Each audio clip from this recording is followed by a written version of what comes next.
I think it's safe to say that change is on my agenda. Change for good. And I embrace that and I enjoy that change. I don't fear it. Prince William did not raise his voice. He did not need to. The shock came from the calm in his tone, the weight behind every word, and the silence that followed inside the palace. For years, succession had been treated as fixed, sacred, untouchable. But in one carefully worded confirmation, William revealed that the palace had made a decision that would change the emotional balance of the monarchy forever. Before we go deeper into what this really means for the royal family, make sure to subscribe so you don't miss a single update. William entered the private briefing room, inside Kensington Palace, with his face controlled, but his eyes carrying the strain of a man who already knew the cost of what he was about to say. A handful of senior aides waited around the table, silent, careful, and tense. No one moved too quickly. No one whispered. The prince held the final note in his hand, and for a brief second, even he seemed to feel the full weight of it.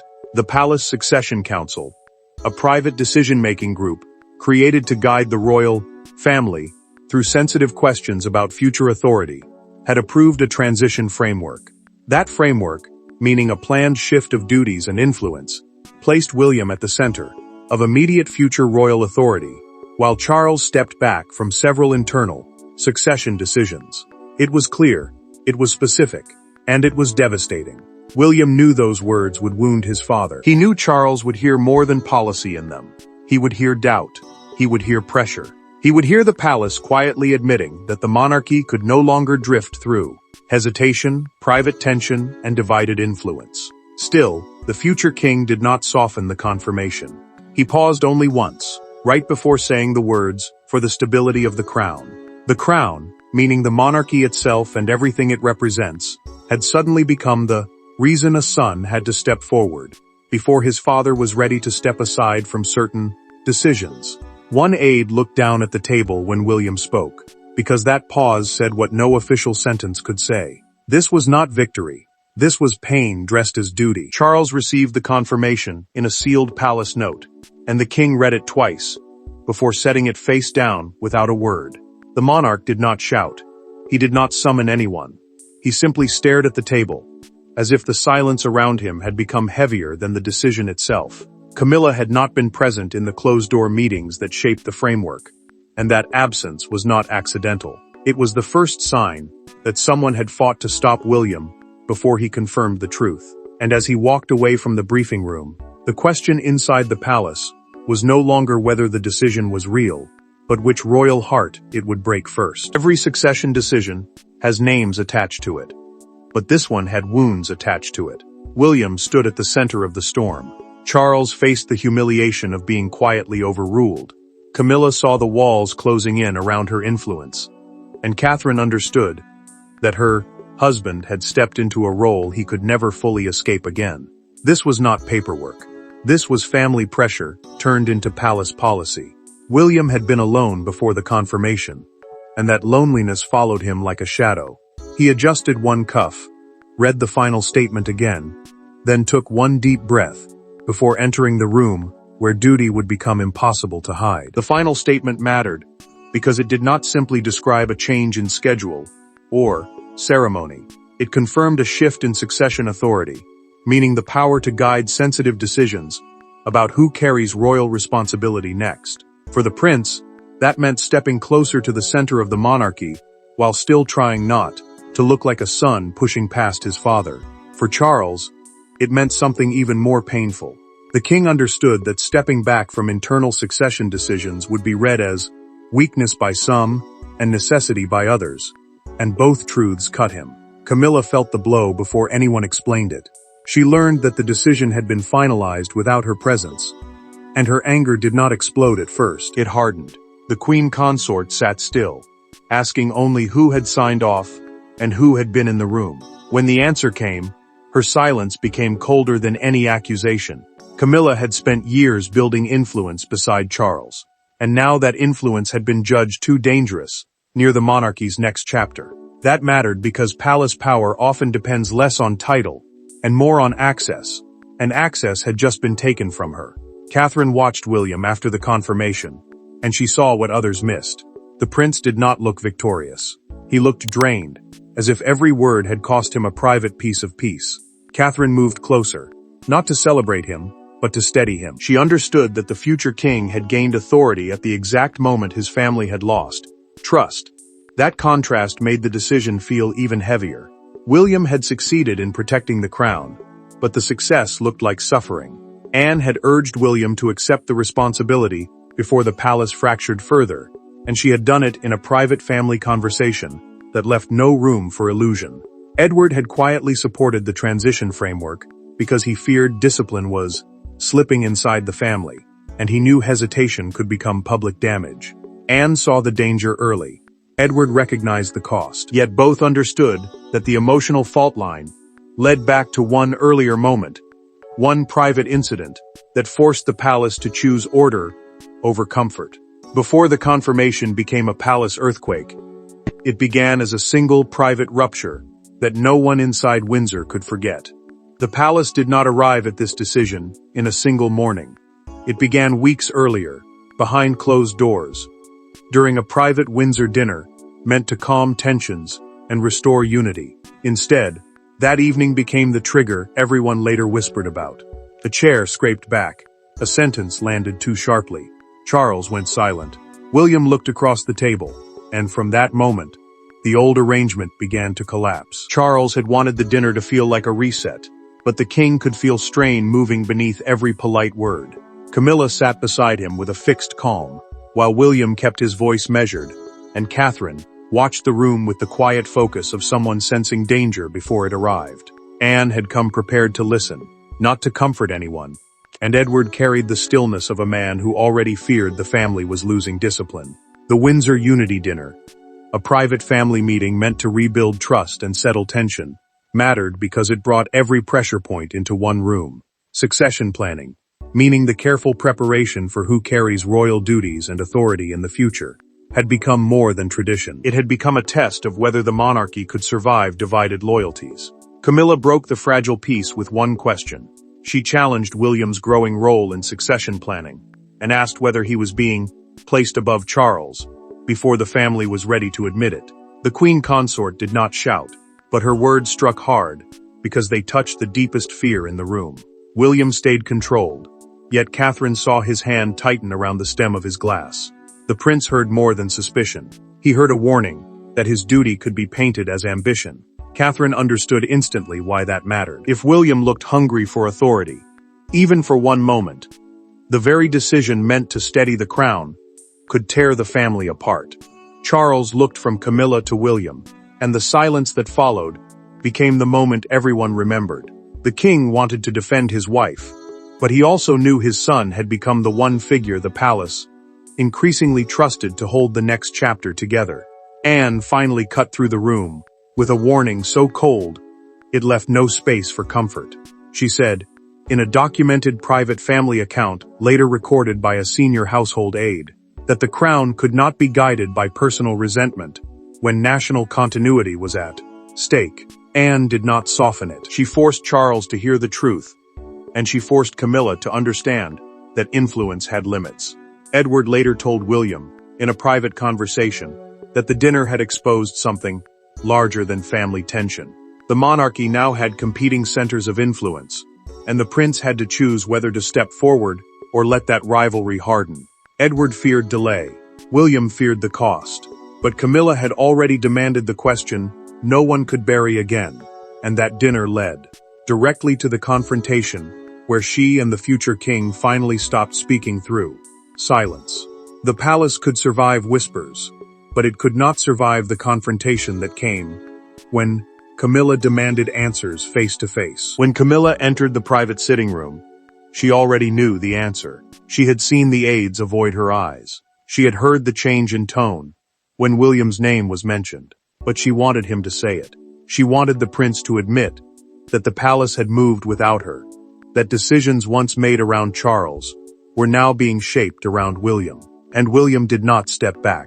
Camilla stood across from him, with a stillness that felt more dangerous than anger. William kept his hands low, and his voice measured, but the prince understood exactly why she had come. The private sitting room, a small royal room used for confidential family conversations, away from formal offices, mattered because no aides were there to soften the words. The transition framework, meaning the planned shift of royal influence and decision-making authority, had been approved without her being consulted. That single fact cut deeper than the official decision itself.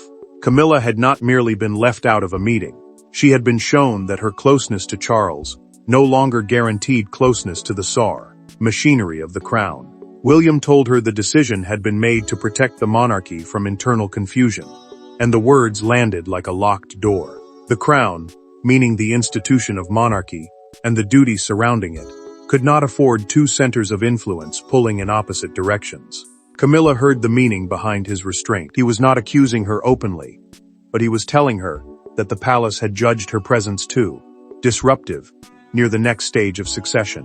She asked why Charles had not stopped it. William paused, then said the king had been given more than one chance to settle the matter privately, but delay had forced the council to act. That council, a private group of senior royal advisors and trusted family figures guiding sensitive succession matters, had moved because hesitation had become its own danger. Camilla's face changed when Anne's name entered her thoughts. She asked whether the Princess Royal had pushed the decision, and William did not answer quickly enough. That silence was enough. Anne had already warned, in a documented private family account, preserved by a senior household aide, that personal resentment could not be allowed to steer national continuity. Camilla understood then that Anne had not simply disagreed with her. She had helped draw a boundary around her. The queen consort felt the humiliation sharpen because it was no longer just William in front of her. It was Anne behind the decision, Charles trapped inside it, and the institution closing ranks. Charles entered before either of them could retreat. The king stopped when he saw Camilla standing rigid, and William facing her with the calm of someone who had already crossed the line. Charles did not need an explanation. He saw it in her expression. He saw it in his son's silence. The monarch knew at once that this was no longer a policy dispute, hiding behind careful phrases. With Charles now in the room, the battle shifted from William and Camilla to the deeper question of who truly held control over the crown's next chapter. Power inside a palace rarely announces itself with shouting. It moves through signatures, closed doors, careful phrases, and the people brave enough to say what others fear. The succession decision did not come from panic. It came from a hard calculation. The monarchy needed one clear center of gravity, and by the time Charles understood the full force of it, William had already become the answer others were willing to trust. Charles felt the sting before the final file ever reached his hand. The king knew that protection from his own son could look noble from the outside, but inside the family, it felt dangerously close to replacement. The Palace Succession Council, a private group of senior advisors and trusted royal figures, guiding sensitive questions about future authority, had backed the transition framework after weeks of instability. That framework, meaning the planned shift of influence and decision-making power, mattered because it did not simply give William more responsibility. It told every office inside the palace where the future weight of command now rested. Charles understood the message, and the monarch hated how quietly it had been delivered. William carried guilt like a second shadow. The prince wanted to protect his father's dignity, yet every step toward authority pulled him further from the son he still wanted to be. Anne had become the decisive force behind the scenes, not because she wanted control, but because she believed uncertainty was damaging the crown. The crown, meaning the monarchy as an institution, and symbol of national continuity, needed discipline before private tension became public weakness. Anne said in a documented private account, prepared for senior household review, that delay had already become dangerous. She did not flatter William. She warned him. If he refused to step forward, the gap would be filled by confusion. Edward's written support changed the temperature of the room. He sent a private memorandum to the council, making clear that his backing came from fear, not ambition. Edward believed the family was losing discipline from within. His words proved the decision was no longer William's burden alone. Anne read that support with quiet approval, while the prince understood what it meant. The move had become a family-backed correction. It was not rebellion, it was rescue, and that made it harder for Charles to fight. A senior aide placed the final file before Charles, then stepped back without a sound. The king looked at the pen beside it, but he did not pick it up. Charles knew the machinery had already moved, and William knew the silence was its own kind of signature. The framework had been approved in silence, but its fallout began loudly, with doors closing, invitations changing, and one royal realizing the old rules no longer protected her. By morning, the palace felt different. Not to the public, not yet, but inside, everyone knew. Aides spoke more carefully. Schedules shifted. Certain names disappeared from briefing lists. One private secretary carried a folder down a corridor and avoided Camilla's eyes. The decision William confirmed had not merely changed future succession planning. It had changed who was allowed near the levers of power. Camilla sensed the shift before anyone dared explain it. The queen consort asked for the morning succession papers and received only a shorter briefing. Note, stripped of the details she once expected to see. Succession briefings, meaning private updates about future royal authority and duty planning, mattered because they showed who the palace trusted with sensitive information.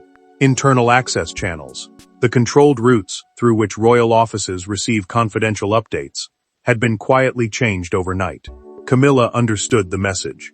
She had not lost a title. She had lost proximity. That hurt more, because palace influence often lives in the rooms a person is still allowed to enter. William's office received expanded coordination authority before the day fully settled.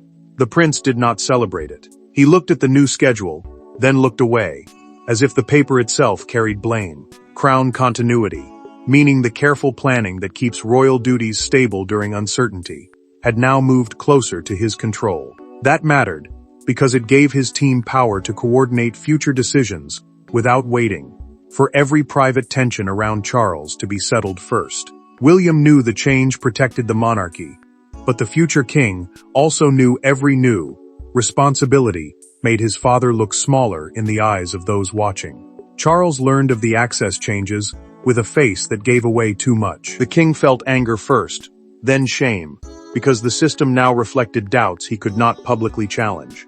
He could deny weakness in public. He could maintain dignity in public. But he could not ignore that the palace had built a structure around his hesitation. Charles asked who approved the final list, and when no one answered quickly, the monarch understood. Silence had become the language of the new order. Catherine saw William return from a meeting and knew something had changed before he said a William returns. Word. The prince carried himself differently, not proudly, but heavily, as if the palace had placed a crown of responsibility on him before the nation had been told why. Catherine reached for his hand, and he let her hold it for only a moment. That small gesture said everything. William had gained authority, but not peace. Anne received a short confirmation note and folded it once, calmly, as if the outcome had arrived exactly on schedule. The Princess Royal had warned through a documented private household account that discipline had to come before comfort, and now the palace had acted. Camilla sat alone after a door closed, gripping the edge of the desk. Charles stayed silent. William kept moving. Yet the true turning point did not happen in a council room. After the files were moved and the doors were closed, William had to face the one person whose silence hurt more than every accusation. For the first time since the decision, there were no aides between them, no secretaries, no briefing papers, no palace language polished enough to hide the wound. Charles sat near the window, older than William wanted him to look. William stood for a moment before speaking, not as the future king, not as the palace's chosen stabilizer, but as a son who knew he had just confirmed the most painful truth of his father's reign. Charles did not ask him to sit at first. The king kept one hand near the file on the table, and William understood that the paper had become more than a record of palace action. The succession framework, meaning the planned shift of royal authority and future decision-making power, had already begun reshaping offices, access, and private influence. That mattered, because this was no longer a theory discussed behind closed doors. It was now changing how the monarchy worked from the inside. William finally spoke, and told his father the decision had not been made to erase him. It had been made to stop the crown from drifting through hesitation, rivalry, and quiet fear. The crown, meaning the monarchy and the duty attached to it, needed one steady direction before the damage became public. Charles listened, but every word seemed to land on a bruise. The monarch admitted, with visible difficulty, that hearing William confirm the decision felt like being judged by the very future he had spent his life preparing. He had raised his son for duty, trained him for pressure, and watched him become strong enough to carry what others could not. Yet now that strength stood before him like a verdict, Charles said he knew Anne and Edward had supported the framework through a documented private, family account prepared for household review, but he had not expected William to accept the responsibility so openly. The admission hurt both men, because it revealed the truth they had avoided. The king had seen the movement forming. He simply had not believed his son would become its voice. William stepped closer, and for once, the prince did not sound like a future monarch. He sounded like a wounded son, trying not to wound his father again. He told Charles that loyalty sometimes meant stepping forward when silence became dangerous. He said delay had begun to invite confusion, and confusion had begun to look like weakness. William hated saying it. Charles hated hearing it, but both knew the words were true. That was the tragedy. The decision had protected the institution, while cutting into the family that lived inside it. Charles finally placed his hand over the file. The king did not bless the pain, but he accepted the duty beneath it. He told William to carry it cleanly, without bitterness, because power taken with resentment would poison everything it touched. The prince lowered his eyes for a moment, and the father saw the son again. That fragile understanding did not heal the wound, but it gave the palace permission to stand behind the decision. Once father and son reached that quiet acceptance, the palace could no longer keep the truth behind closed doors, and the world rushed to interpret what it meant. By the time the first headlines landed, the private pain had become public spectacle. What began as a controlled palace confirmation turned into a national argument about duty, age, power, and the future of the crown. William's calm words were replayed again and again, stripped of their private sadness and turned into a symbol. Outside the palace gates, people gathered not because they understood every detail, but because they felt history moving. William watched the coverage without flinching, and that frightened Catherine more than anger would have. The prince sat beside her, as commentators called him the monarchy's new center of gravity, and he gave no reaction at all. The crown, meaning the monarchy and the public duty attached to it, had now become more than a private burden. It had become a national conversation. Palace Communications, the official team responsible for shaping public messages from the royal household, tried to frame the decision as continuity, not conflict. But Catherine understood why that careful wording mattered. If the public saw this as a power grab, William would be wounded by the very role he had accepted to protect the family. If the public saw it as stability, Charles would still look diminished. Camilla saw the headline and understood the danger at once. The queen consort stared at the front page, as if the paper itself had closed a door in her face. Outside Buckingham Palace, a crowd gathered, while one newspaper screamed, "William steps forward. Palace confirms succession shift," beneath a solemn photograph of the prince. Buckingham Palace, the royal residence often used as the public face of the monarchy, mattered, because any crowd there turned private tension into national theater. Camilla did not need anyone to explain the message. Public sympathy was moving toward William's steadiness, not toward her anger. Her frustration had become noise. His silence had become strength. Charles heard the broadcaster's words from another room and did not immediately respond. The king listened as one presenter called the decision not an abdication, but an unmistakable transfer of trust. Abdication, meaning a monarch formally giving up the throne, was not what had happened. Yet the phrase carried enough force to shape the day. Charles knew why the wording mattered. It protected the palace from panic, while still admitting that trust had shifted. The monarch had not been removed, but the public now understood that William stood closer to the future than ever before. Catherine reached for William's hand, and this time he did not pull away. The prince kept his eyes on the screen, but the future king finally breathed, as if the weight had entered the room fully. Camilla folded the newspaper and left it untouched. Charles remained quiet. The world had chosen its reading of the moment, but the final meaning belonged inside the family, where power had shifted, and every silence now had a name. In the end, William's confirmation was not merely an announcement. It was the moment the monarchy chose clarity over comfort. Charles was not erased, but he was forced to face the limits of hesitation. Camilla was not destroyed, but she learned that influence without trust could not command the crown. William did not celebrate, because the decision that strengthened the institution also left marks on the family that would never fully fade. William accepted the new reality with a calm that looked almost painful. The succession framework remained in place, and the prince's authority inside palace. Continuity planning was no longer a question whispered behind closed doors. Palace continuity planning, meaning the careful system that keeps royal duties stable during change or uncertainty, mattered because it told every private office who would guide the next chapter. The monarchy presented the decision as stability, but inside the family, everyone knew it was also a correction. Weeks of strain had finally produced a line, and that line now ran through father, son, wife, and institution. Charles chose dignity over resistance.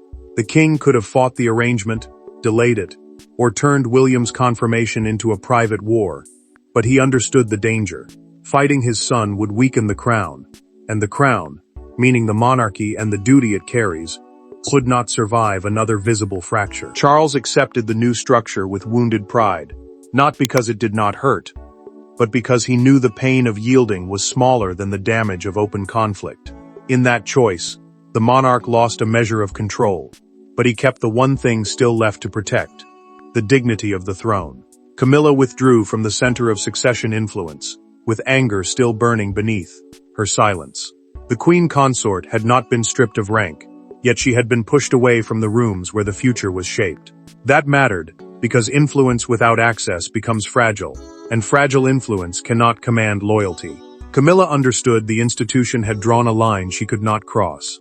She could resent it, she could remember who moved against her, but she could not undo it. Anne's role was quietly acknowledged in a private family account reviewed after the decision, and William finally understood the sharp truth of her loyalty. Anne had never offered softness. She had offered survival. Catherine became the prince's emotional anchor in the aftermath, reminding him that authority meant nothing if it made him cold. Catherine saw the danger before he named it. William had become the stabilizing force, but he still had to remain human. This moment meant the monarchy had chosen its future at a personal cost no speech could hide.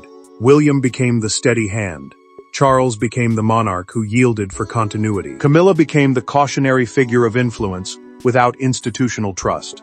And the crown emerged colder, clearer, and more disciplined than before. There was no unfinished question left inside this decision. The palace chose William as the steady hand for what comes next, and every member of the family now had to live with what that choice revealed. Thanks for watching. Please don't forget to like and subscribe, and we will see you in next one.